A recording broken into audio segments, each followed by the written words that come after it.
اس کے پیچھے جنرل باجوہ اور جنرل فیض ہے. اعلی کار کون ہے؟ اعلی کار ثاقب نثار ہیں، کھوسا ہے، وہ پناما والا بینچ ہے، اعجاز الحسن ہے.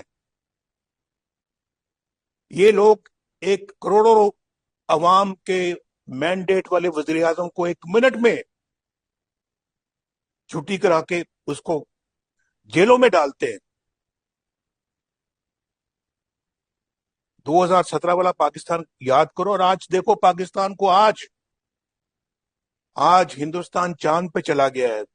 G20 کی میٹنگز وہاں ہوتی ہیں. یہ تو سب کچھ ہمیں کرنا چاہیے تھا. یہ تو ہماری تقدیر میں ہونا چاہیے تھا. یہ تو ہماری قسمت میں ہونا چاہیے تھا کہ ہم یہ کرتے.